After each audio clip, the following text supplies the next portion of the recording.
परमेश्वर को धन्यवाद करें। फिर से परमेश्वर ने हम आपके सामने आने का मौका दिया है और उसको परमेश्वर के नाम को ऊंचा उठाएं और उसको धन्यवाद करें। वो स्तुति की योग परमेश्वर है, आराधना की योग परमेश्वर है।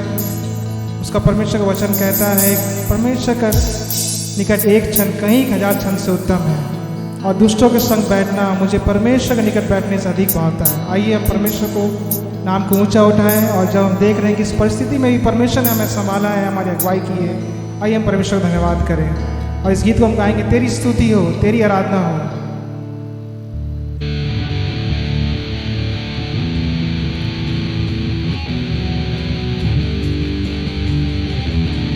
तेरी स्तुति हो, तेरी आराधना करें, तेरे नाम को ऊंचा उठाते ही रहे।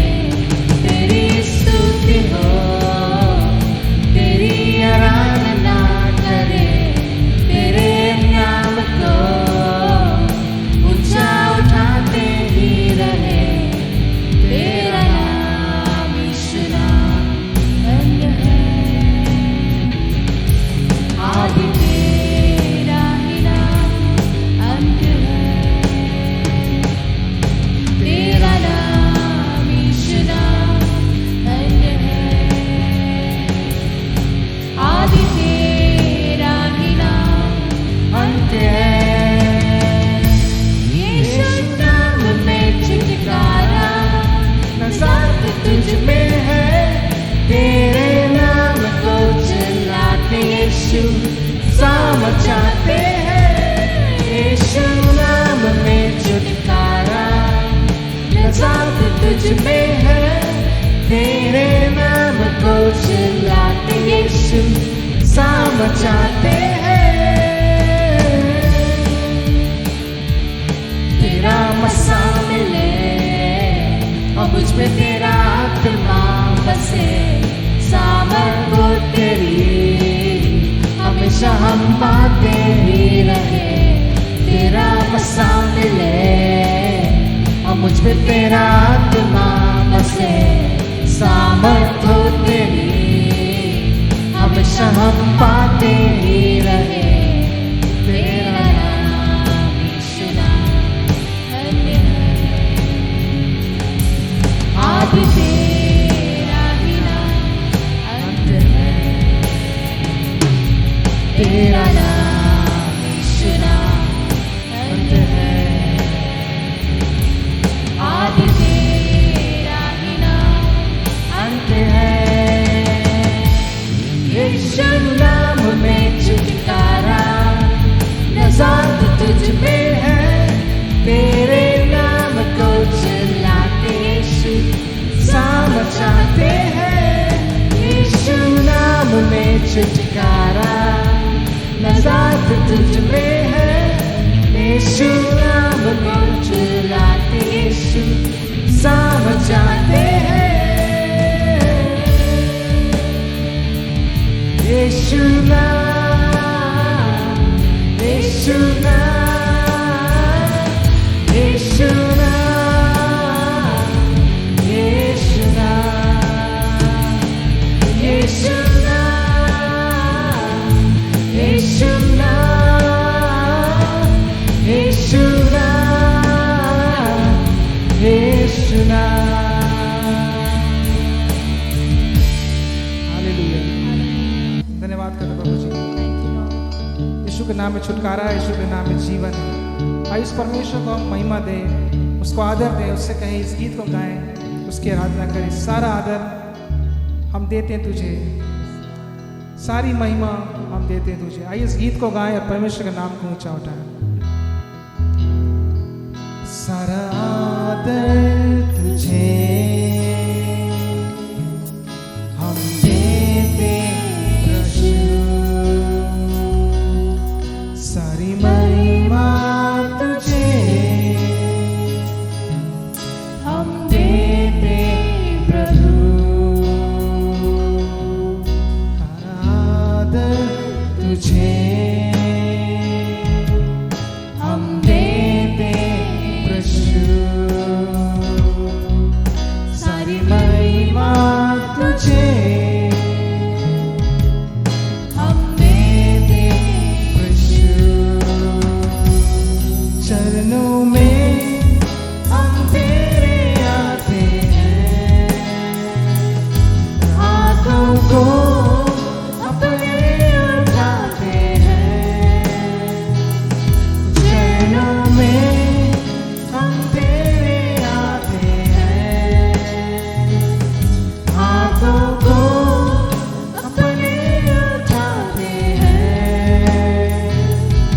धन्य तुझे हम कहते हैं, धन्य तुझे हम कहते हैं। मार्ग भी तू, सत्य भी तू, जीवन भी तू है मेरे यीशु। मार्ग भी तू, सत्य भी तू, जीवन भी तू है मेरे प्रभु। करते तुझे सजदा अब तो यहाँ, करते तुझे सजदा अब तो यहाँ। चरणों में हम तेरे आते हैं, हाथों को अपने उठाते हैं। आइए इसकी आराधना करें। चरणों में हम तेरे आते हैं, हाथों को अपने उठाते हैं। धन्य तुझे हम कहते हैं, धन्य तुझे हम कहते हैं। स्तुति की योग परमेश्वर, आदर की योग परमेश्वर प्रभु जी, तेरे चरणों में आते हैं। हाँ प्रभु जी, आपके नाम को ऊंचा उठाते प्रभु। हालेलुया, धन्यवाद हो। आज इस परमेश्वर को महिमा दें इस गीत को गाकर।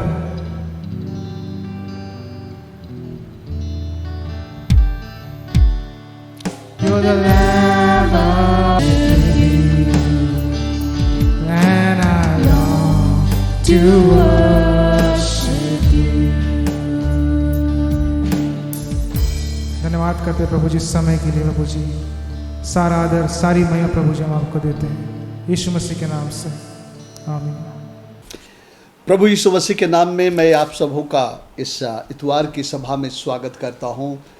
सारे कलीसिया के लोग और दूसरे भी जो विभिन्न स्थानों से आज जुड़े हैं, मैं आप सबों का अभिवादन करता हूँ। और ये मेरी दुआ है कि आज परमेश्वर आपको बहुत तायत की आशीष दे।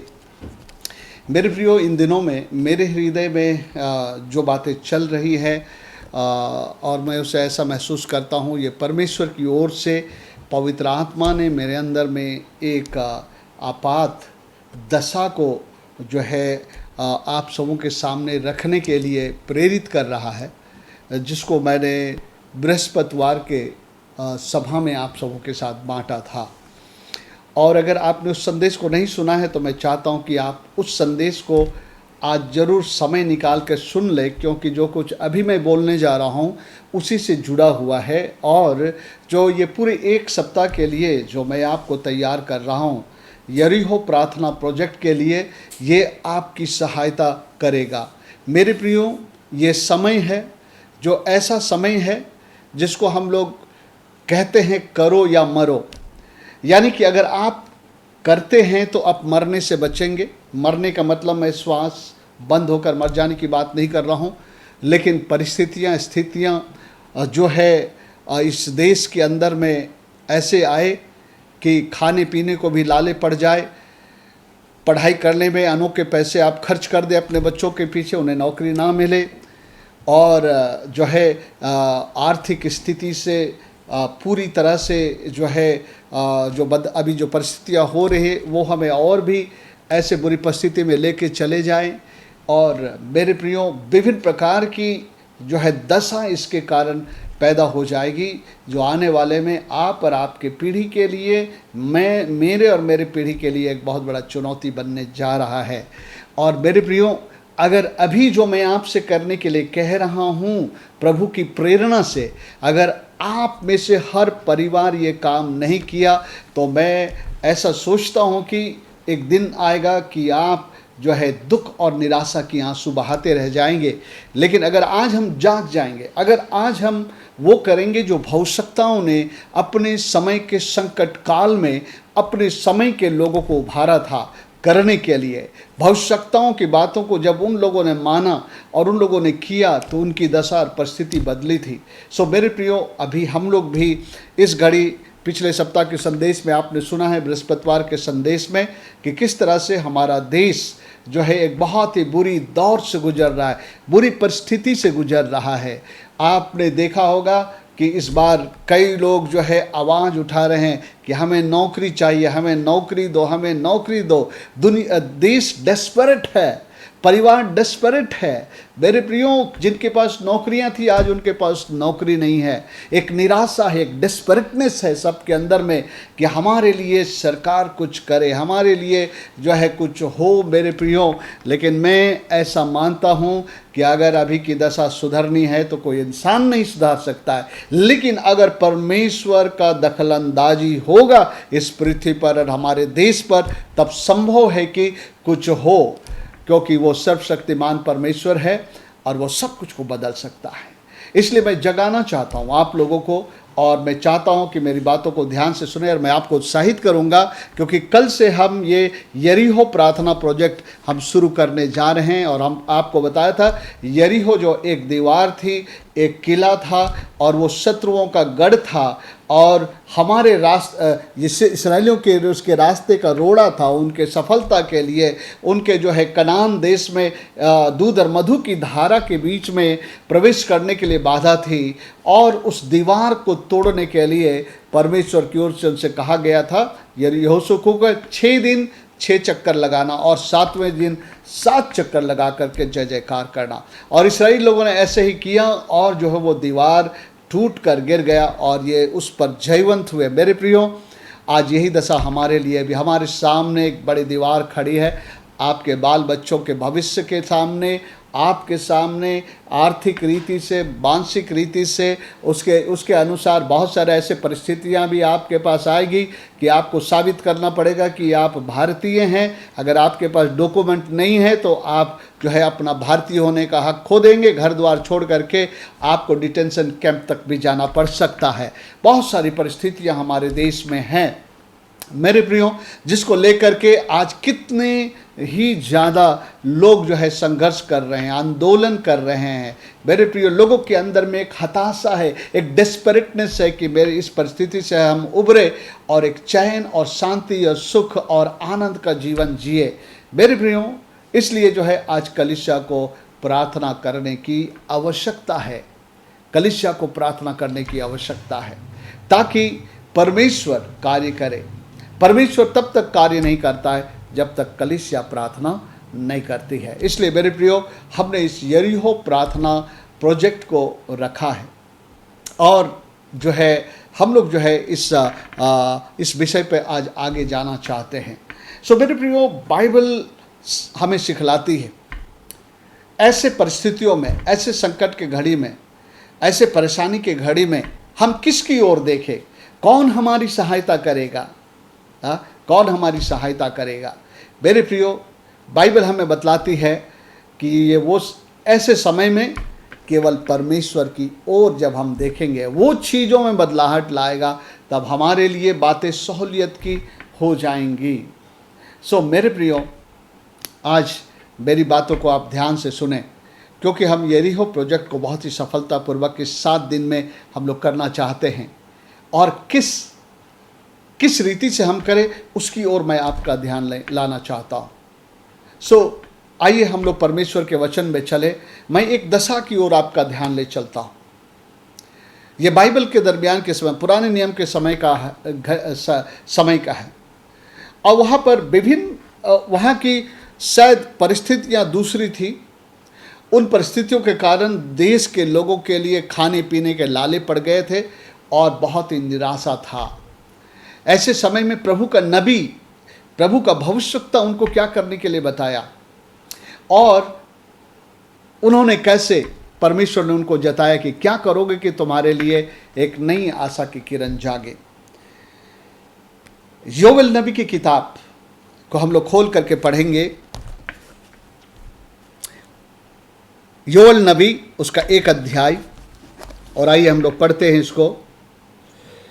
यहोवा का वचन जो पतुएल के पुत्र योवेल के पास पहुंचा वो यह है, हे पुरनियों सुनो, हे देश के सब रहने वालों कान लगाकर सुनो। क्या ऐसी बात तुम्हारे दिनों में या तुम्हारे पुरखाओं के दिनों में कभी हुई है? अपने बच्चों से इसका वर्णन करो और वे अपने बच्चों से, और फिर उनके बच्चे आने वाले पीढ़ी के लोगों से। क्या बात था? सुनिए, जो कुछ गजाम नाम टिड्डी से बचा उसे अरबे नाम टिड्डी ने खा लिया।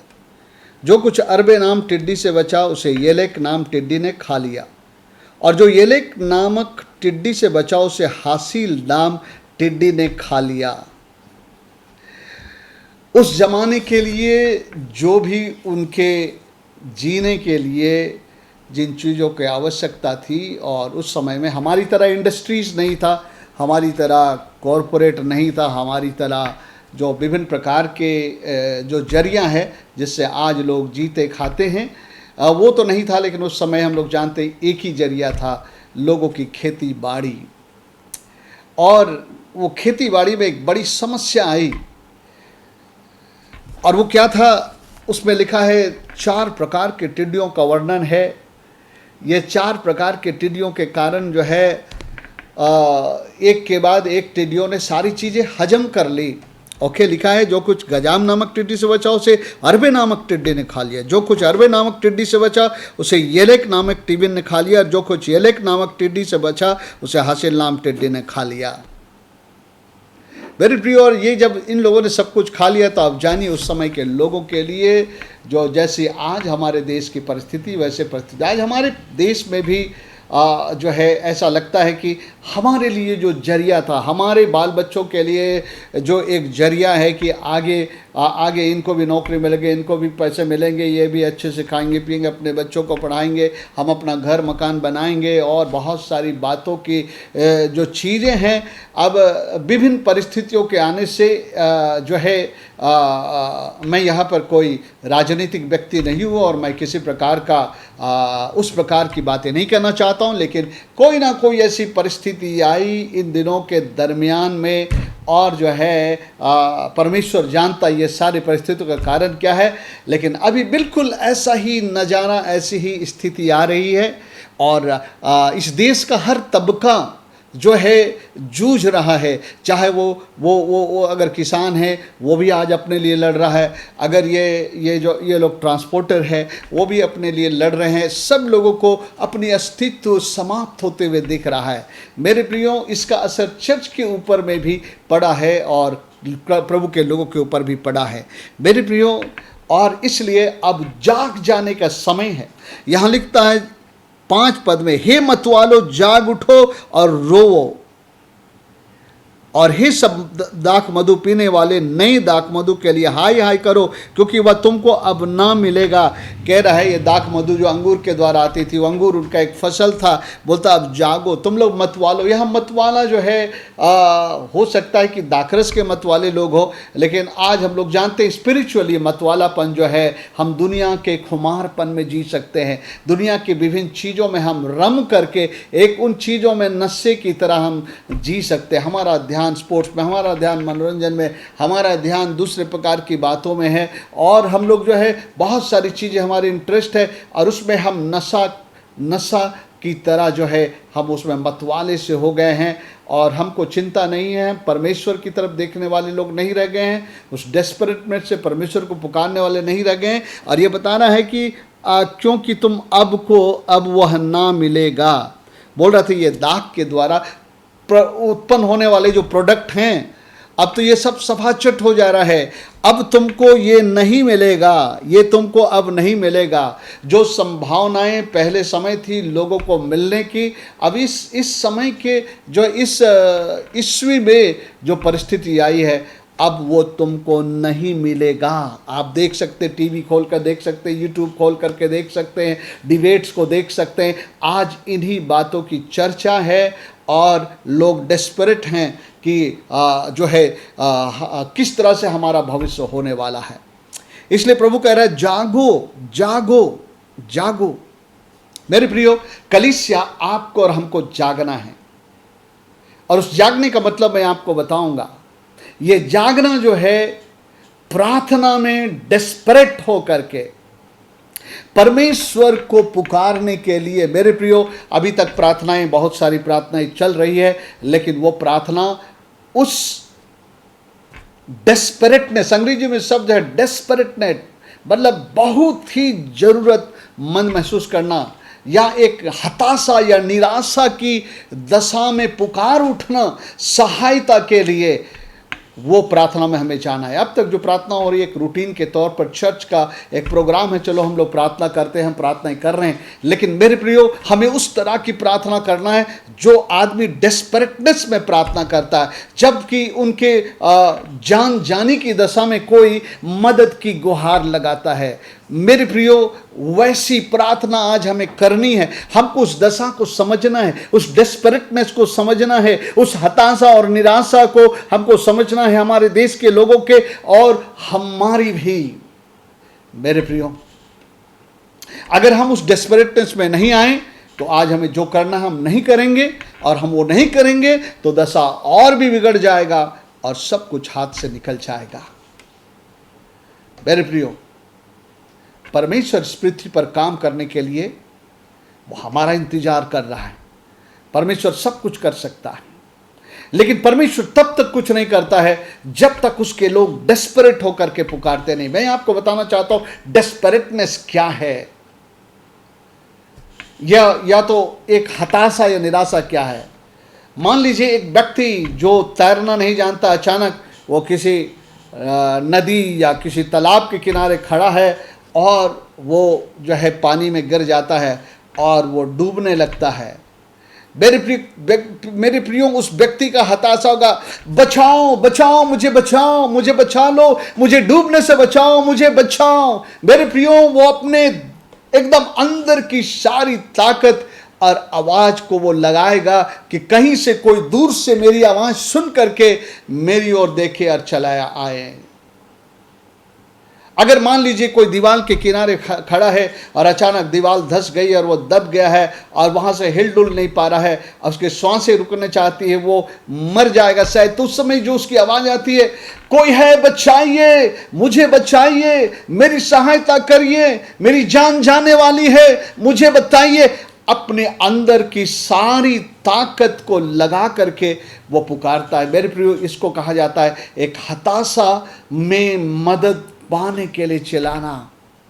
मेरे प्रियो, ऐसी प्रार्थना आज लोगों को करने की आवश्यकता है। सो मेरे प्रियो, कह रहा जागो। जागने का संबंध हमेशा प्रार्थना करने से है। परमेश्वर तब तक काम नहीं करता जब तक उसके लोग प्रार्थना नहीं करते, क्योंकि बाइबल में लिखा है, प्रभु ने कहा इस तरह तुम प्रार्थना करो, हे हमारे पिता तू जो स्वर्ग में है ना, तेरी इच्छा पूरी हो, तेरा राज आए। क्यों कहता तुम प्रार्थना करो? क्योंकि जब हम प्रार्थना करते हैं तो प्रभु अपने हाथ को बढ़ाता है। परमेश्वर ने इस रीति से हमारे साथ जो है उसने रिश्ता रखा है कि स्वर्ग तो यहोवा का है, लेकिन पृथ्वी जो है उसने मनुष्य को दी है। यहाँ जो कुछ होगा वो मनुष्य के जो है इनिशिएटिव से होगा। भजन संहिता 115, आइए इसमें क्या लिखा है 115 में देखिए। परमेश्वर जो है पृथ्वी को मनुष्य को दिया है, इसलिए वो चाहता है पृथ्वी पर वो ऐसे दखल नहीं करेगा जब तक कि हम उसे निमंत्रण ना देंगे। 16 पद में लिखा है भजन संहिता 115, स्वर्ग तो यहोवा का है परंतु पृथ्वी उसने मनुष्यों को दी है। और परमेश्वर हमारे क्षेत्र में यूं ही नहीं आता है। जब हम उसे निमंत्रण देते हैं, जब हम उसे बुलाते हैं, जब हम कहते हैं प्रभु मेरी पृथ्वी पर जहाँ तूने मुझे रखा है आइए मेरी सहायता करे, तब वो जो सहायता कहलाता है। पिछले सप्ताह भी मैंने कहा था, एक गीत का लाइन मैंने कहा था, जब भी प्रार्थना करता प्रभु के हाथ को बढ़ाता। प्रार्थना वो कर सकती है जो मेरे हाथ नहीं कर सकते, कोई राजनीतिक दल के हाथ नहीं कर सकते, बड़े बिजनेसमैन नहीं कर सकते हैं, लेकिन प्रभु कर सकता, मेरे हाथ नहीं कर। प्रार्थना जो कर सकता वो मेरे हाथ नहीं कर सकते। जब भी प्रार्थना करता पहाड़ सब हट जाते और मार्ग सीधे कर दिए जाते हैं और सब कुछ हल हो जाता है। अपनी समझ का सहारा ना लेना, वरन अपने संपूर्ण मन से यहोवा पर भरोसा रखना, तो तुम्हारे लिए सीधा मार्ग निकालेगा, पहाड़ को गिराएगा, किला को गिराएगा, दीवार को गिराएगा और तुम्हारे लिए सीधा मार्ग निकालेगा। मेरे प्रियो, आइए यहाँ पर हम लोग देखते हैं क्या होता है जब ऐसी परिस्थिति आई है। क्या क्या परिस्थिति क्या कर दिया है, दशा क्या कर दिया है टिड्डियों ने। आइए हम लोग देखेंगे 6 पद से। देखो मेरे देश पर एक जाति ने चढ़ाई की है और वह सामर्थी है और उसके लोग अनगिनत है। उसके दांत सिंह के से है, डाढ़ें सिंहनी की सी है। ये जो टिड्डियाँ हैं ना, इतने ज़बरदस्त होते हैं। लिखा है कि दांत सिंह के से और डाढ़ें सिंहनी की से। उसने मेरी दाखलता को उजाड़ दिया है। ये दाखलता जो था उनके लिए एक सोर्स था, रिसोर्स था। हाँ, उसने मेरी दाखलता को उजाड़ दिया। उसने मेरे अंजीर के वृक्ष को तोड़ डाला है। ये अंजीर का वृक्ष जिसको हम लोग ओलिव कहते हैं, उसका फल भी खाया जाता था, उसका तेल भी इस्तेमाल होता था। उसने उसकी सब छाल छील कर उसे गिरा दिया। पेड़ के छाल को छील दिया है। देखिए, अगर समझदार होंगे तो आपको समझ में आ रहा होगा। सब कुछ को छील करके, बटोर करके सब कुछ जो है उनका हटा दिया जा रहा है और उसकी डालियाँ छीलने से सफ़ेद हो गई है। आज बहुत सारे कंपनियाँ जो पहले पैदा करते थे, फल देते थे, पैसे देते थे, आज टिड्डियाँ उनको ऐसे जो है मतलब खा गई हैं कि अब बोलता है उसकी डालियाँ छीलने से सफ़ेद हो। डाली जिसके ऊपर में एक छाल होता है वो छील दिया गया है, अब सफ़ेद हो गया। उसका मतलब है उसके पास जो फ्रूटफुल होने का और उसको जो देने की क्षमता है अब ख़त्म है। कई कंपनियां बंद है, सब वो छाल निकाले हुए इस पौधों की तरह है। केवल इमारतें रह गई। बहुत बड़ा एक जो है आपके पास जो है बहुत बड़ी कंपनी दिखाई दे रही होगी बाहर से हम देख रहे हैं, लेकिन आज वहाँ एक पैसे का उत्पादन नहीं हो रहा है। नौकरी चले गई, लोग बैठा दिए गए हैं और लोग हाई हाई कर रहे हैं। ये दशा क्या आपकी दशा नहीं लगती है? हाँ, ये दशा जो योएल नबी के समय की थी दशा क्या नहीं लगती है? मुझे तो वो दशा पूरा लग रहा है। जैसे जैसे हर दिन का आप न्यूज़ सुनो तो ऐसा लगता है कि ये दशा बहुत बुरी स्थिति में चली गई है और परमेश्वर कह रहा है तुम डेस्परेट हो। चर्च, तुम डेस्परेट हो प्रार्थना करने के लिए। क्या लिखा है? जैसे युवती अपने पति के लिए कटी में टाट बांधे हुए विलाप करती है, वैसे ही तुम भी विलाप करो। जैसे एक स्त्री अपने पति को मरते देखकर डॉक्टर का पांव पकड़ती है, कहती है कि डॉक्टर साहब कुछ करिए, इसे बचा लीजिए। और डेस्परेटनेस है उसके अंदर में, एक ये है कि क्या कुछ हो जाए मेरे लिए। क्या कलीसिया के अंदर में डेस्परेट आई है? या कलीसिया भी रोज न्यूज देखती है और उसको कुछ होते ही नहीं है? वो भी चलो ऐसा दशा आया है, कोरोना आया अभी और ये आया, ये प्रॉब्लम वो प्रॉब्लम है। क्या आप उसको सुनने के बाद आपके अंदर में कोई डेस्परेटनेस पैदा हुआ है? मेरे प्रियो, आइए हम आगे चलते हैं। योएल नबी क्या कहता है, हम लोग आगे चलेंगे। ओके, आगे हम लोग पढ़ते ही चलते। यहोवा के भवन में न तो अन्न बलि न अर्घ आता है। इसका कारण क्या है? उनके पास नहीं है तो वो कैसे प्रभु के घर में लेकर के आए? मेरे प्रियो, आज कलीसियाओं में भी फाइनेंशियल प्रॉब्लम आ रहा है क्योंकि कईयों की नौकरी चली गई है या कईयों का वेतन कट हो गया है, तो नेचुरली परमेश्वर के भवन में भी वो कम आएगा या नहीं आ पाएगा। उसके टहलुए जो याजक हैं वे विलाप कर रहे हैं। ओल्ड टेस्टामेंट के बारे में बता रहे हैं। पिछले बार मैंने पास्टरों को इकट्ठा किया, बातें किया, तो कई लोग कई चुनौतियां बताए। बहुत भाड़ा देने के लिए परेशानी हो रही है, बच्चों का फीस देने के लिए परेशानी हो रही है, लेकिन एक बात है, हमारे पास्टर लोग प्रार्थना करने वाले हैं और परमेश्वर उनका कहीं ना कहीं से इंतजाम कर रहा। Praise the Lord. ओके, आइए हम लोग पढ़ते हैं। खेती मारी गई है, भूमि विलाप करती है क्योंकि अन्न नष्ट हो गया है, नया दाख मधु सूख गया, तेल भी सूख गया। ये सारी चीज़ों में एक जो है परिस्थिति पैदा हुई है। हे किसानों लज्जित हो, हे दाख की बारी के मालियों, गेहूं और जौ के लिए हाई हाई करो क्योंकि खेती मारी गई। हाई हाई करो का मतलब क्या है कि अंदर से आपके अंदर में डेस्परेटनेस आना चाहिए कि ये क्या हो रहा है और इससे बचाव का तरीका क्या है। दाख लता सूख गई है, मतलब जो चीज़ से हमारा उपार्जन होना चाहिए और वो सब क्या हो गया है, सूख गई है। अंजीर का पेड़ कुमला गया है, अनार और ताड़ और सेब वरन मैदान के सब वृक्ष सूख गए हैं और मनुष्यों का हर्ष जाता रहा है। मेरे प्रियो, आज आप लोगों के इंटरव्यू को सुनिए। कई लोग हताश हैं, कई लोग निराश हैं जो लोग लोन लेकर के पढ़े थे कि मुझे एक अच्छी नौकरी मिलेगी, उसके बाद मैं लोन चुकाऊंगा, आज वो रो रहे हैं कि मैं कहाँ से चुकाऊं लोन। और कई माता पिता को अपेक्षा थी कि हमने इतने खर्च करके पढ़ाया, आगे हमारे बच्चे को अच्छी नौकरी मिलेगी, हम लोगों का घर का देखभाल होगा। आज वो कह रहे हैं इतने पढ़ाने के बाद भी मेरे बच्चे को 10,000 की नौकरी नहीं मिल पा रही है। मेरे प्रियो, ये सारा वर्णन है। उस समय भी ये दशा थी। उस समय में इस्राएली लोगों के परमेश्वर से दूर होने के कारण, परमेश्वर के पीछे नहीं चलने के कारण परमेश्वर ने अलाउ किया था ये प्रॉब्लम को। आज भी जो है हमारे देश में बहुत किस्म की बातें हो रही है और केवल दृश्य अलग अलग है और बर्बादी अलग अलग तरीके से है दोनों का, और लोग समझ नहीं पा रहे हैं कि हम लोग क्या करें, या जो लोग जिम्मेवार हैं उन्हें भी समझ में नहीं आ रहा है कि स्थिति को कैसे उबार ले और संभाल ले। एक निराशा, एक हताशा। मेरे प्रियो, इस समय में चर्च का क्या रोल है, मेरा और आपका क्या रोल है, यही मैं आपसे बातें करना चाहता हूँ।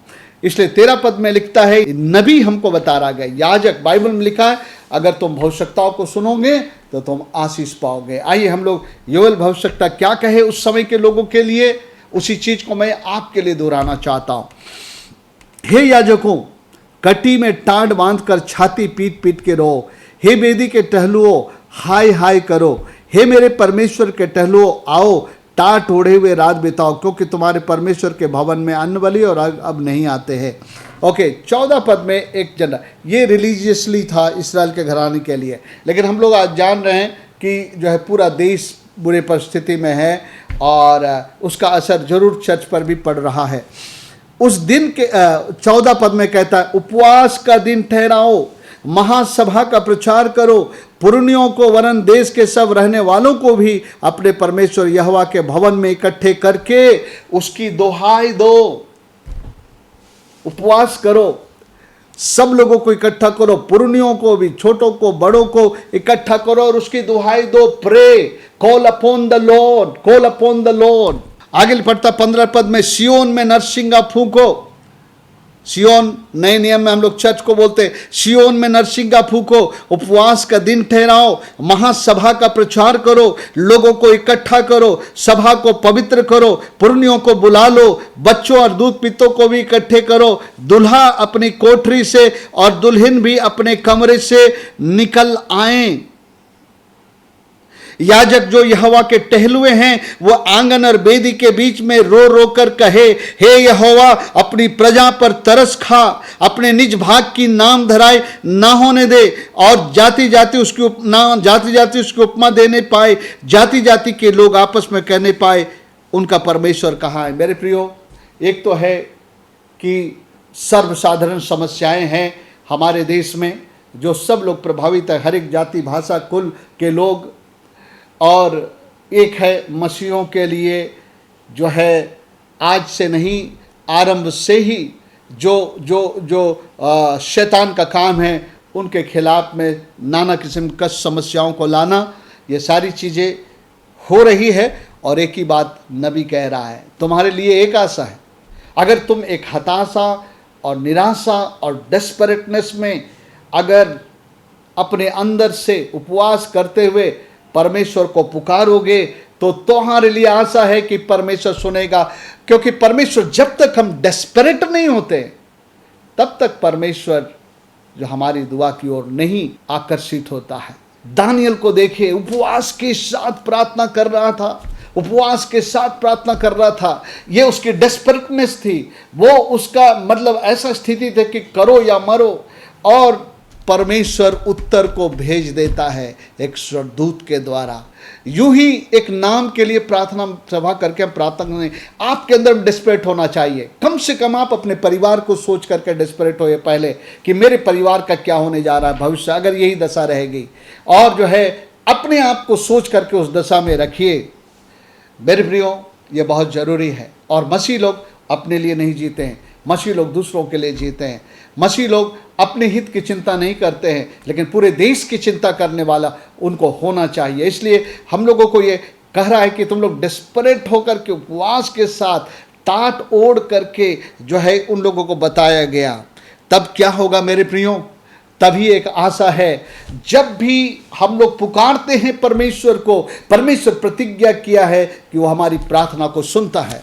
भजन संहिता 51 अध्याय में लिखा है, संकट के दिन मुझे पुकार और मैं तुझे छुड़ाऊंगा और तू मेरी महिमा करेगा। भजन संहिता मेरे ख्याल से 50 अध्याय और उसका 15 पद। और संकट के दिन मुझे पुकार और मैं तुझे छुड़ाऊंगा, तू मेरी महिमा करेगा। मेरे प्रियो, ये एक संकट की घड़ी है हमारे देश के लिए, एक संकट की घड़ी है। हमारे देश अंदर से भी संकट में है और कई बॉर्डर से भी वो परेशानियों में है। वो अपने अंदर की समस्या देखे या बाहर की समस्या देखे, चारों ओर से एक बड़ा ही ऐसा स्थिति पैदा हुआ है। मेरे प्रियो, क्या आप इसको देख रहे हैं? क्या अपने अंदर में एक आवाज़ को सुन रहे हैं कि परमेश्वर कलीसिया को अपने भविष्यता के द्वारा कह रहा है कि हम लोग प्रार्थना करें, और ऐसी प्रार्थना जैसे कि हम पहले कभी नहीं किए। संकट के दिन मुझे पुकार और बड़े डेस्परेट होकर के मुझे पुकार।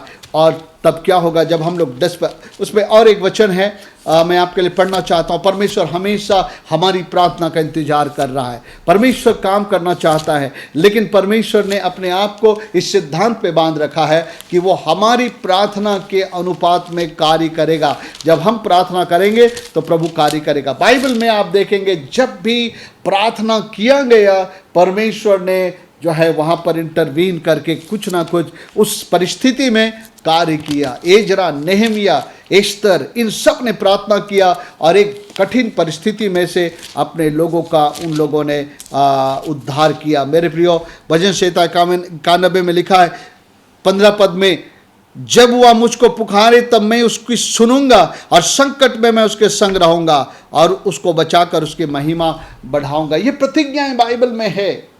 लेकिन ये कौन सी, कैसी प्रेयर, कैसा पुकार? मैंने कहा जब एक डूबता हुआ व्यक्ति अपने पूरे अंदर की ताकत लगा के चिल्लाता है कि दूर दूर तक मेरी आवाज़ पहुंच जाए, कोई पहुंचाए।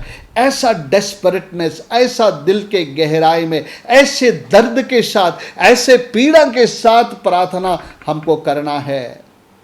मैंने कहा ये समय करो या मरो। अगर आप करेंगे तो मरेंगे नहीं, लेकिन अगर आज आप सोएंगे, इन सब के बावजूद भी आप प्रार्थना नहीं करेंगे, जागेंगे नहीं अपने परिवार के लिए और देश के लिए प्रार्थना करने के लिए, और जो चीज़ें हमारे देश को कमज़ोर करता जा रहा है या स्थितियाँ जो बिगड़ रही है, अगर उसको आपको सुधरते हुए देखना है, और हमारे बाल बच्चों, क्योंकि आपके पीछे आपके बाल बच्चे आ रहे हैं मेरे प्रियो, और आपको डेस्परेट होना चाहिए कि प्रभु मेरे बच्चों को कोई ऐसा परिस्थिति नहीं चपेट में लेना चाहिए कि वो लोग जो है निराशा में और गरीबी में और हताशा में ज़िंदगी है, डिप्रेशन में ज़िंदगी जिए।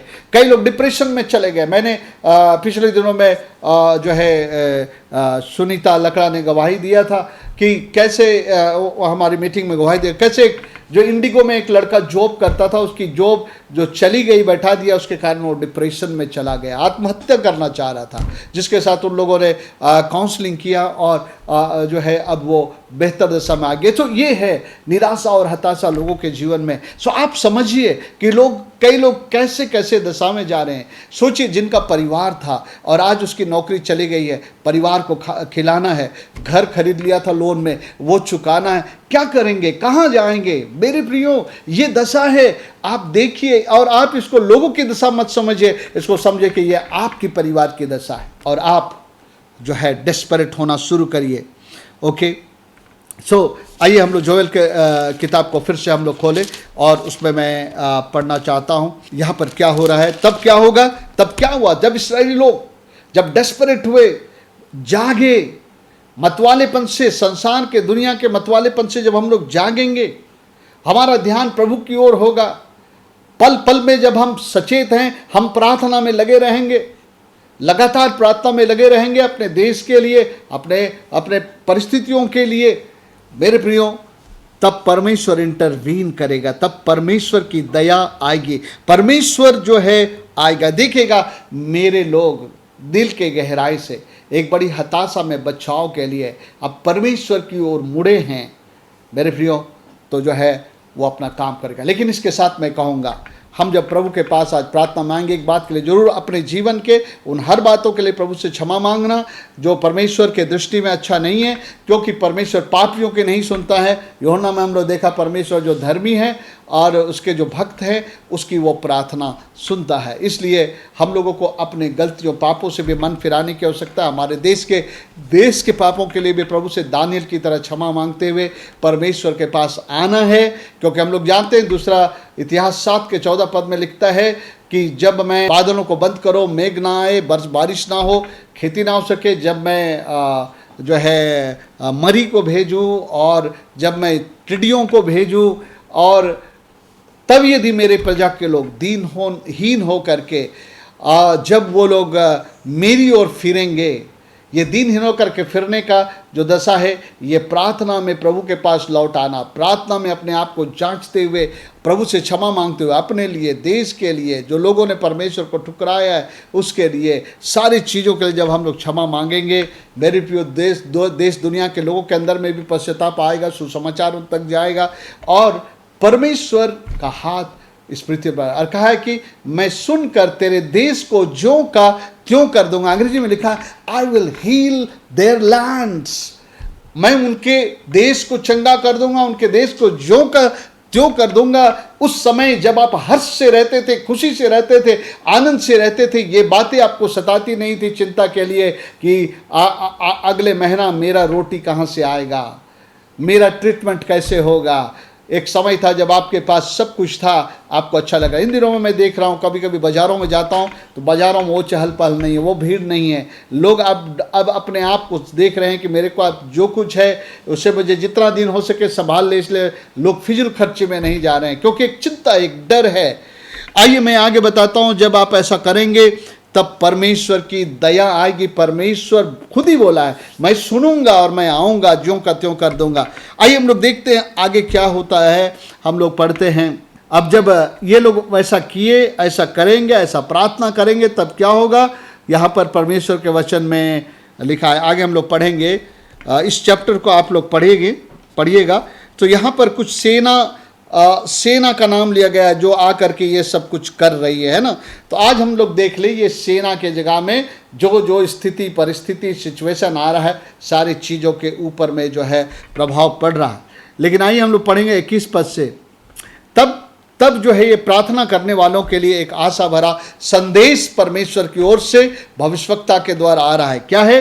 21 पद से, हे देश तू मत डर, तू मगन हो और आनंद कर, क्योंकि यहोवा ने बड़े बड़े काम किए हैं। Hallelujah, praise the Lord. जब भी प्रार्थना करता प्रभु के हाथ को बढ़ाता, हाथ जो है काम करने को दिखलाता है, ये हाथ काम करता है। जब लोग ये प्रार्थना कहा कि तुम लोग प्रार्थना करो और तब जो परमेश्वर तुम्हारे लिए काम करेगा। लिखा, हे देश तू मत डर, तुम मगन हो, आनंद कर, क्योंकि यहोवा ने बड़े बड़े काम किए हैं। हे मैदान के पशुओं मत डरो, क्योंकि जंगल में चराई उगेगी, वृक्ष फलने लगेंगे, अंजीर का वृक्ष और दाखलता अपना अपना बल दिखाने लगेंगे। एक बार फिर से सिचुएशन आएगा हमारे देश में, बंद कंपनियां खुलने लगेंगे, उसमें जो है एक बार रिवाइवल आने लगेगा और हर जगह जो है एक आशा फिर से आने लगेगा। हालेलुया। हे सियोन के लोगों, कलीसिया से कह रहा है, उस समय सियोन के लोग कहा था, तू अपने परमेश्वर यहोवा के कारण मगन हो। किस लिए? क्योंकि तुम अब प्रार्थना करने लगे हो, प्रभु की ओर फिर चुके हो, अपने परिवार के साथ मन लगाना शुरू कर दियो। मेरे प्रियो, मैं उत्साहित करता हूं हर परिवार के लोग प्रभु पर मन लगाएं, प्रभु के पास आएं। लिखा, हे सियोन के लोगों, तुम अपने परमेश्वर यहोवा के कारण मगन हो और आनंद करो, क्योंकि तुम्हारे लिए वर्षा, हालेलुया, अर्थात बरसात की पहली वर्षा बहुतायत से देगा और पहले के समान अगली और पिछली वर्षा को भी बरसाएगा। मेरे प्रियो, ये खेती बाड़ी से संबंधित है, आरंभ की वर्षा और अंत की वर्षा। अभी हाल में मैंने किसी को पूछा, कैसा आपका खेती चल रहा? गांव का सब है, लेकिन कम से कम 1-2 बारिश और चाहिए, यानी कि अंतिम बारिश चाहिए, जिससे हमारा फसल का जो है उसमें बूस्टिंग आएगा। अगर ये फसल नहीं होगा तो फसल थोड़ी कमजोर पड़ेगी। मेरे प्रियो, ये बरसात जो है परमेश्वर के आशीष को दर्शा दर्शाता है, परमेश्वर के उपाय को दर्शाता है। हमारे देश के ऊपर यह पहली बारिश अंतिम बारिश भी होगी। हालेलुया। एक बिल्कुल बिगड़ी दशा में से टिमटिमाते हुए दिया को प्रभु कहता मैं बुझने नहीं दूंगा। और जो घास जो सरकंडे को बोलता है, जो पैर से कुचल चुके हैं, मरने नहीं दूंगा। यशायाह 42 अध्याय में तो यहां पर आगे लिखा है, तब 24 पद में लिखा है, तब खलिहान अन्न से भर जाएंगे और रसकुंड नए दाख मधुर और ताजे तेल से उमड़ेंगे। आज शायद आपका जेब खाली हो रहा है, आपकी नौकरी चली गई है, घट गई है, पैसा जो रखा बैंक बैलेंस वो भी धीरे धीरे खत्म हो रहा है। और मेरे प्रियो, आपको चिंता सता रही है, लेकिन अगर आप प्रार्थना करेंगे, ये एरहो प्रोजेक्ट से आप शुरू करते हैं और आगे भी प्रार्थना में बने रहते हैं, तो लिखता तब खलिहान अन्न से भर जाएंगे और रसकुंड नए दाख मधु और ताजे तेल से भरेंगे, उमड़ेंगे। जिन वर्षों की उपज अरबे नामक टिड्डियों और एलेक और हासिल ने और गजाम नामक टिड्डियों ने, अर्थात मेरे बड़े दल ने जिसको मैंने तुम्हारे बीच भेजा था, खाली थी, उसकी हानि तुमको भर दूंगा। प्रभु कहता है मैंने तुम लोगों के पाप के कारण मैंने जो तुमको छोड़ दिया था, मैंने परिस्थितियों को अलाउ कर दिया था, जिसके कारण ये टिड्डियां आई, सब कुछ सपाचट कर दी। वो परिस्थितियों को मैं आने दिया कि भारत देश में जो है जीडीपी भी माइनस में चला गया, कंपनियां बंद हो रही हैं, नए नए पॉलिसीज आ रहे हैं अपने आप को संभालने के लिए। और मेरे प्रिय, ये सारी सिचुएशन जो पैदा हुई थी, प्रभु कहता है ये सब सिचुएशन जो आ गई है, पैदा हुई है, वो कहता है कि मैं जो कुछ खाली थी, मतलब जो चीज बर्बाद कर दिया था, मैं उसकी हानि तुमको भर दूंगा। हालेलुया।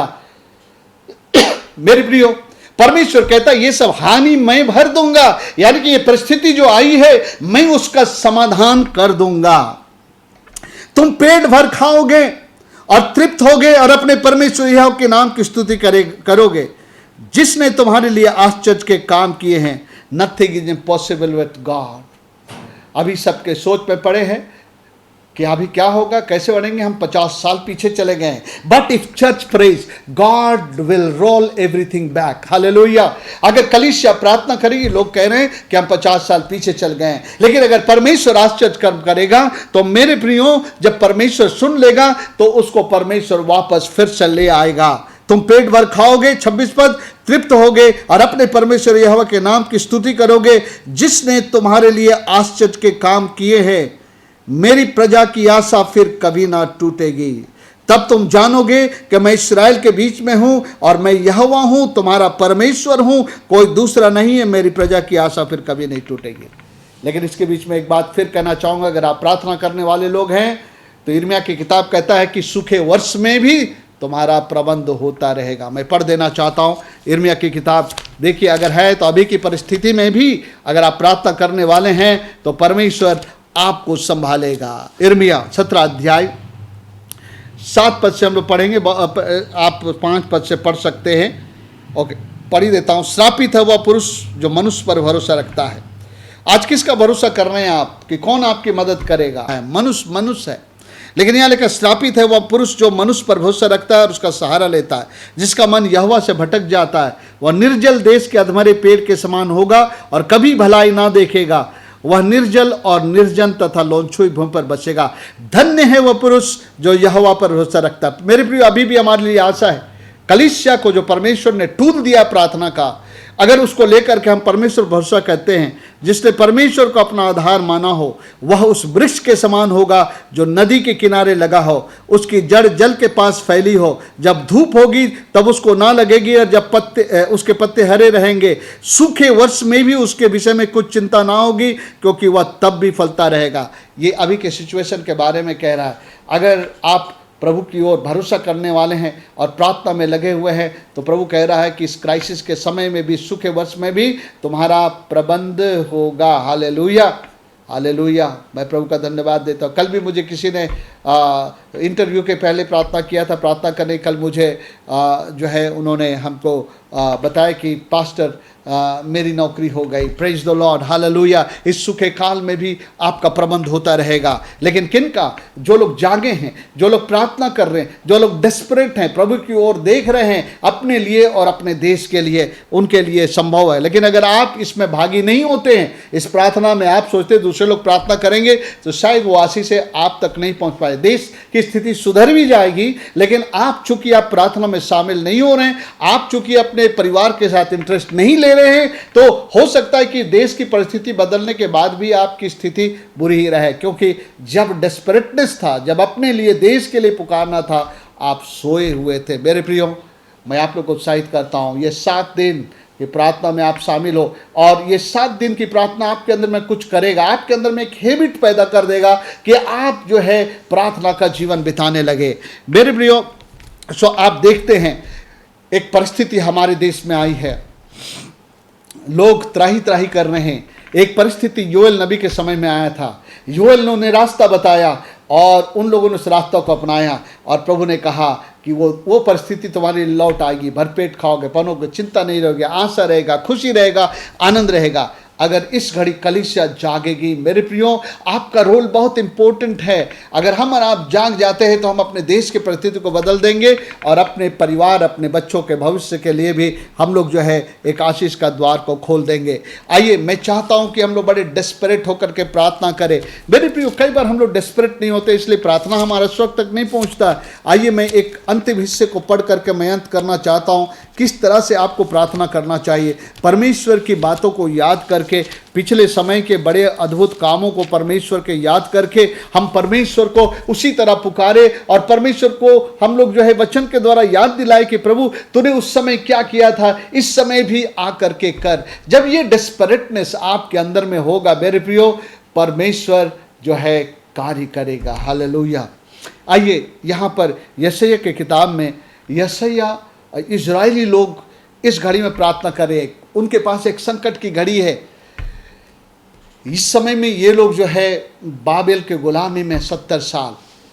मेरे प्रियो, आज बहुत सारे लोग अपने आप को गुलाम महसूस कर रहे हैं, अपने अपने स्थिति को ले करके, और जो है उनके जो क्या बोलेंगे, उनके जो फैसिलिटीज़ कम हो जा रहे हैं, या उनका जो हक है उनको लिए जो है जो मिलना चाहिए वो उनको नहीं मिल पा रहा है। ये बहुत सारी बुरी परिस्थिति। सारे लोग थे, बाबेल में थे, और इस समय में वो लोग पुकार रहे हैं।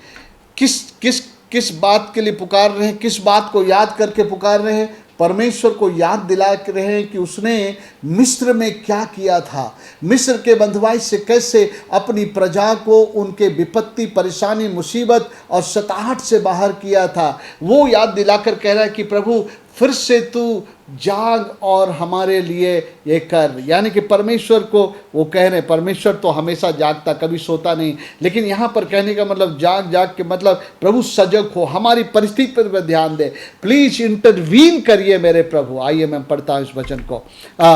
यशायाह नबी किताब 51 अध्याय 9 पद से मैं पढ़ूंगा, 9 से लेकर 11 पद तक। देखिए, हे यहोवा की भुजा, जाग जाग और बल धारण कर, जैसे प्राचीन काल में और बीती हुई पीढ़ियों में, वैसे ही अब भी जाग। प्राचीन काल उस समय की बात कर रहा है जब मिस्र। आगे पढ़ेंगे तो आपको समझ में आ जाएगा। क्या तू वही नहीं है जिसने रहब को टुकड़े टुकड़े किया था? रहब एक काल्पनिक, एक जो है बड़े जानवर या बड़े खतरनाक जानवर को बताता है जो संहार करता है। आप नीचे में अगर हम पढ़ेंगे तो लिखा है, यह काल्पनिक समुद्री दानव जो गड़बड़ी और बुराई की शक्तियों को प्रकट करता है, कभी कभी मिस्र का प्रतीक माना था। एक्चुअली रहब जो है मिस्र को बोला गया इस काल्पनिक पशु को लेकर, क्योंकि मिस्र उस समय का एक बहुत बड़ा ताकत था, और वो लोगों को बहुत जो है सताता था, उनको लूट लेता था, और जो है उनको जो है बहुत ही सताहट में रखता था। मेरे प्रियो, तो लिख रहा है, क्या तू वही नहीं है जिसने रहब की टुकड़े टुकड़े किया था, जिसने अजगर को छेदा?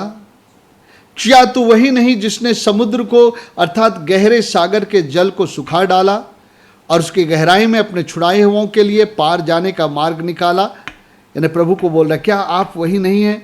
यहोवा के छुड़ाए हुए लोग लौटकर जय जयकार करते हुए सियोन में आएंगे, और उसके सिरों पर अनंत आनंद गूंजता रहेगा। वे हर्ष और आनंद प्राप्त करेंगे, और सोकर शिष्यों का अंत हो जाएगा। यहाँ पर ये इस्राएली लोग पुकार रहे हैं, हे यहोवा की भुजा, जाग जाग, मतलब फिर से प्रभु एक बार तू काम करने के लिए जा।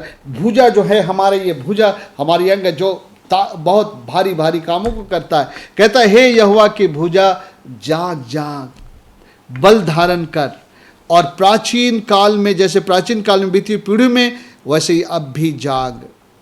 इस्राएली लोगों को परमेश्वर ने मिस्र में से छुड़ाया था, कहता अब भी जाग, अब भी इस परिस्थिति में से निकाल। और ये पुकार जो थी बहुत ही दर्द के साथ, बहुत ही पीड़ा के साथ, ये पुकार डेस्परेटनेस में हो रहा था कि हम वहाँ से निकल आए।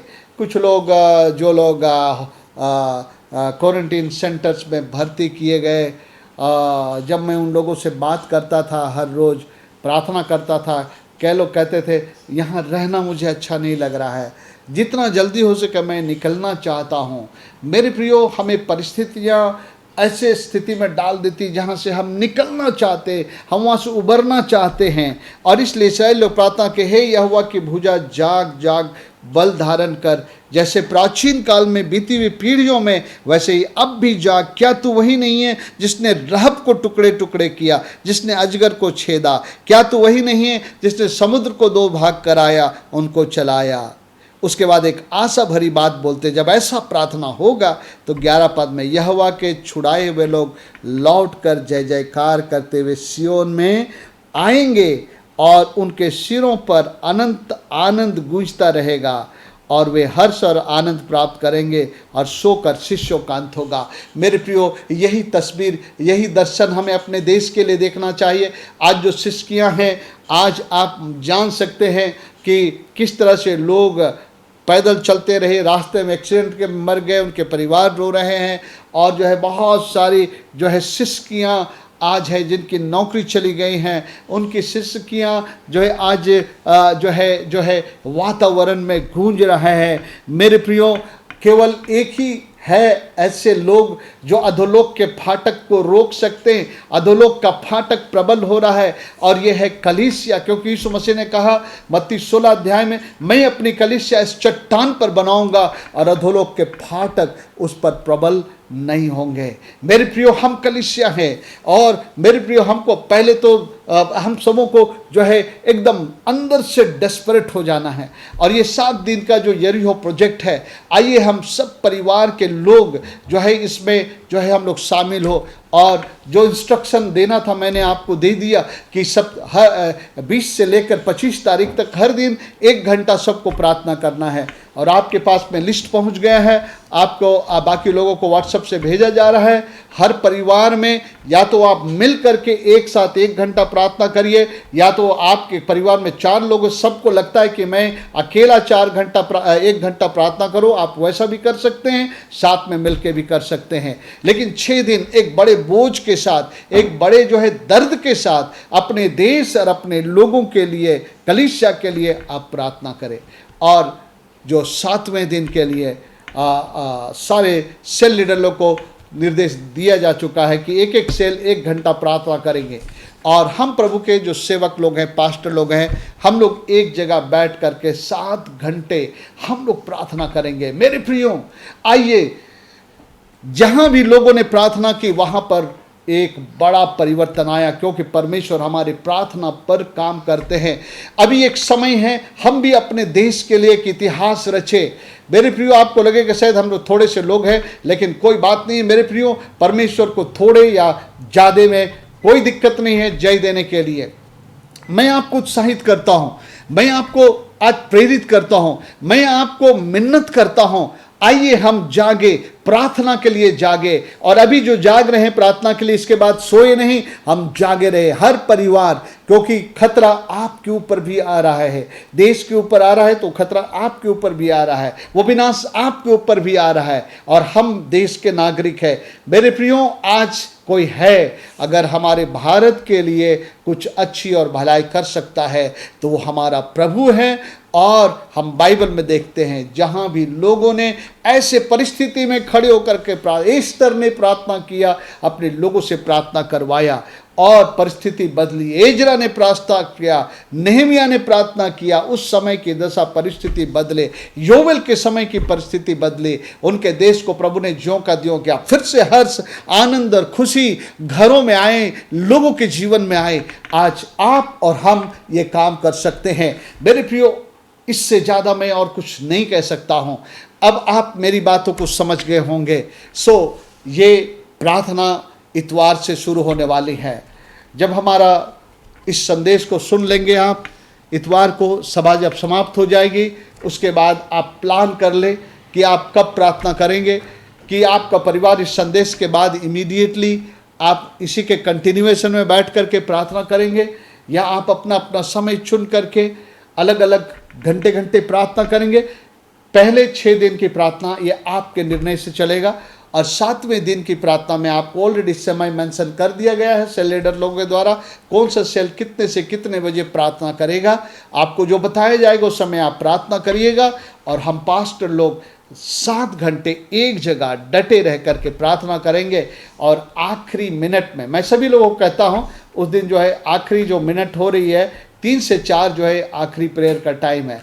तो आप लोग जो लोग प्रार्थना कर भी चुके होंगे सेल में, तो 4 बजे के करीब 5 मिनट फिर भी एक बार आप जय जयकार की प्रार्थना करना, क्योंकि यहोशू ने जय जयकार को एवं 7वीं बार जब घूम जाएंगे, तुरी फूंकी जाएगी, तो तुम लोग जय जयकार का नारा, तो उस समय आप कर सकते हैं कि हर बुराई, हर निराशा, हर बेरोजगारी और कंपनियों के बंद होने वाली जितने भी बुराई की दीवार खड़ी है, यीशु के नाम से गिर जाए।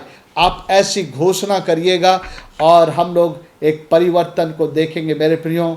और इस घड़ी परमेश्वर देख रहा है कौन मेरे लिए खड़ा होगा, कौन मेरे लिए खड़ा हो, कौन परिवार मेरे लिए खड़ा होगा, कौन व्यक्ति विशेष मेरे लिए खड़ा होगा। मेरे प्रियो, ये बहुत ही डेस्परेट घड़ी है। और एस्तर ने कहा था, ये जीवन और मृत्यु सा है, मैं मरने के लिए तैयार हूँ। मैं जो हूँ, मैं जो है इस घड़ी में चैलेंज लेने के लिए तैयार हूँ। मैं आपको चैलेंज करता हूँ, अगर आज आप प्रार्थना करेंगे, आने वाले आपके पीढ़ी के लिए आशीष आने जाएगी। लेकिन अगर आज आप प्रार्थना में शामिल नहीं होंगे, गंभीर नहीं होंगे मेरे प्रियो, शायद दशा भी बदलेगी देश की, लेकिन आपके परिवार की दशा शायद नहीं बदलेगी, क्योंकि आप गंभीर नहीं हैं, आप चिंतित नहीं हैं। जब परमेश्वर इंतजार कर रहा है कि कोई प्रार्थना करे, कि मैं प्रार्थना करूं, परमेश्वर को प्रार्थना करने वाले की जरूरत है। मैं एक अंतिम वचन पढ़ करके यहाँ पर अंत करूँगा। यहेजकेल की किताब उसका 23 अध्याय।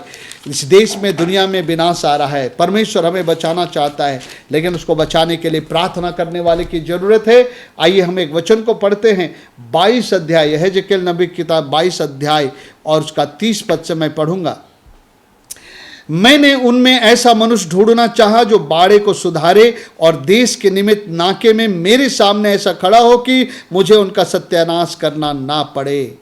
मेरे प्रियो, परमेश्वर कह रहा, मुझे एक ऐसे व्यक्ति की जरूरत है जो मेरे और लोगों के बीच में खड़ा हो, ताकि ये जो विनाश जो आ रहा है या मैंने भी छोड़ दिया है, आने दिया है, उससे मुझे नाश ना करना पड़े। परंतु मुझे ऐसा कोई नहीं मिला, उस समय में कोई नहीं मिला। इस कारण मैंने उन पर अपना रोष भड़काया और अपनी जलजलाहट की आग में उन्हें भस्म कर दिया। मैं उनकी चाल उनके सिर पर लौटा दी है। परमेश्वर यह कहवा है। उस समय में, उस विशेष परिस्थिति में परमेश्वर को प्रार्थना करने वाला कोई नहीं मिला मेरे प्रियो। लेकिन मैं विश्वास करता हूँ, इटर्नल लाइफ फाउंडेशन चर्च का एक एक विश्वासी परमेश्वर के सामने खड़ा होगा और अपने देश के लिए, अपने लोगों के लिए, अपने परिवार के लिए प्रार्थना करेंगे। लिस्ट में जो सूची दी गई है, मैंने कुछ चीज़ों को ऐड किया है, लेकिन वो संपूर्ण लिस्ट नहीं है। मैं चाहता हूँ उस घड़ी आत्मा आपको जो जो और विषय देगा उसमें जोड़ करके आप प्रार्थना करिएगा। तो आइए मेरे प्रियो, कल ही से हम लोग इस प्रार्थना में शामिल हो। और मैं आपको बताना चाहता हूँ, शैतान थरथरा रहा है, क्योंकि ये प्रार्थना उसकी युक्तियों को खारिज कर देने वाला है, उसके जो अपने मंसूबे हैं उस पर पानी फेरने वाला है, और हम लोग अपने देश के लिए आशीष का कारण बनेंगे। आइए मेरे प्रिय, आइए हम लोग आज जो है अपने आप को तैयार करें। आज दिन भर भी आप अपने आप को वार्म अप करें। जैसा मैंने कहा, एक खेलने वाला खिलाड़ी वार्म अप करता है, दिन भर याद दिलाए मुझे प्रार्थना करना है। कल से बीच बीच में प्रार्थना करते रहिए परमेश्वर से, और प्रभु मुझे तैयार कर। अपने आप को दूसरी चीज़ों से झकझोर लीजिए, अपने आप को ढीला कर लीजिए, अलग कर लीजिए कि अब मैं प्रार्थना में 7 दिन मन लगाऊंगा। ये 7 दिन हमारे लिए बहुत महत्वपूर्ण है। स्वर्ग इंतजार कर रहा है कि कोई प्रार्थना करे। हमारे देश के लोग इंतजार कर रहे हैं कि कोई समाधान निकल के आए। मेरे प्रियो, समाधान हम लोगों के पास है, हमारे प्रभु के पास है। आइए हम लोग जो है इस प्रार्थना में शामिल हो। और प्रभु आपको इसके लिए आशीष दे। आइए हम लोग प्रार्थना करें। प्यारे पिता परमेश्वर, मैं धन्यवाद करता हूँ, आपने हम लोगों के अंदर में प्यारे पिता परमेश्वर प्रार्थना की प्रेरणा को डाला है। जिस तरह से यरीहो में 6 दिन एक चक्कर लगाया गया उस बड़ी दीवार के चारों ओर, और 7वें दिन 7 चक्कर लगाकर तुरही के आवाज़ के साथ जय जयकार किया गया और वो दीवार टूट गया। मैं धन्यवाद देता हूँ, जब हम लोग ऐसा करने जा रहे हैं, ये समस्याओं का दीवार, परेशानी के दीवार, बेरोजगारी का दीवार, कंपनियों के बंद होने का दीवार, और पिता भ्रष्टाचारी का दीवार, जातिवाद का दीवार, और हर एक किस्म के ऐसे बुराई की दीवार जो है वो जो पिता परमेश्वर टूट कर गिर जाएगी। और प्रभु जी, हम लोग जय पाएंगे। हमारे देश के लिए और हमारे परिवारों के लिए, हमारे कलीसिया के लिए एक आनंद और हर्ष का रास्ता खुलेगा। हम धन्यवाद देते हैं इस संदेश के लिए। और प्रभु, मैं धन्यवाद देता हूँ, उस प्रार्थना सभा को भी मैं आपके हाथ में सौंपता हूँ। पिता, पुत्र, पवित्र आत्मा के नाम से यरीहो प्रोजेक्ट को मैं आज उद्घाटन करता हूँ। और पिता परमेश्वर, एक बड़े परिणाम को हम लोग देखेंगे और आपकी महिमा हम कर पाएंगे। ये प्रार्थना और विनती आपके बेटे हमारे प्रभु यीशु ख्रिस्ट के नाम में मांगते हैं। सुनिए और दया से ग्रहण करिए बाप आसमानी, आमेन। अब हमारे परमेश्वर पिता का प्रेम, उसके पुत्र यीशु का अनुग्रह और पवित्र आत्मा की सहभागिता हम सबों के संग और साथ सदा काल बनी रहे, आमेन। सबों को जय मसीह की, प्रेज द लॉर्ड। मैं कलीसिया को सूचित करना चाहता हूँ कि हमारे कलीसिया की सदस्य प्रीति रोज तिर्की, जो स्वर्गीय निकोलस तिर्की की बेटी है, उसका विवाह अमित दादल, जो स्वर्गीय मुकुंद दादल के सुपुत्र हैं, उससे होना तय हुआ है। अगर इस विवाह से संबंधित कोई ऐसा उचित कारण जानता है जो इस विवाह के लिए बाधा है, तो कलीसिया के अधिकारी को लिखित रूप से सौंपे। यह विवाह की दूसरी पुकार है।